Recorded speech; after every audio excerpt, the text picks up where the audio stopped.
ഒരുപാട് നമ്മുടെ കേരവൃക്ഷങ്ങൾ സമൃദ്ധിയായിട്ട് വളരുന്നൊരു സ്ഥലമാണ്. ബീച്ചിന് ചുറ്റും ഒരുപാട് തെങ്ങുകൾ നിൽക്കുന്നുണ്ട്. ഞാനൊരു റൗണ്ട് അടിച്ച് നടന്നു പോയി. അപ്പോൾ ഒരുപാട് തെങ്ങുകൾ നിൽക്കുന്നുണ്ട്. തെങ്ങുമൊക്കെ ഒരുപാട് തേങ്ങകളുണ്ട്. പക്ഷേ താഴെ എല്ലാം കുറേ വീണ് കിടക്കുന്നുണ്ട്. പക്ഷെ ഒന്നും നല്ലതല്ല. ഒരെണ്ണം പോലും നല്ലത് പറഞ്ഞാൽ എനിക്ക് കിട്ടിയില്ല. അപ്പോൾ ഞാൻ നിങ്ങൾക്ക് കാണിച്ചു തരാം. കണ്ടോ, ഈ തെങ്ങുമ്പോൾ ഒരുപാട് തേങ്ങ ഉണ്ടായിട്ടുണ്ട്. കണ്ടോ, ഇതേപോലെ നിറയെ തെങ്ങുകളാണ് ഇവിടെ.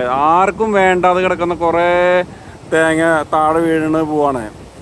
ഇവിടെ മലയാളി ആരെങ്കിലും ഒരു തെങ്ങ് കയറാൻ അറിയുന്ന ഒരാളുണ്ടായിരുന്നെങ്കിൽ ഇതെല്ലാം പാട്ടത്തിനെടുത്ത് ഇതിൻ്റെ ഫ്രണ്ടിലിരുന്ന് ഒരു കരിക്കിൻ്റെ ഒരു ചെറിയൊരു ഷോപ്പ് ആണെങ്കിൽ ഒരുപാട് ടൂറിസ്റ്റുകൾ വന്ന് വാങ്ങിയാണ്. പക്ഷേ അൺഫോർച്ചുനേറ്റ്ലി ആർക്കും വലിയ ഇൻട്രസ്റ്റ് ഇല്ല.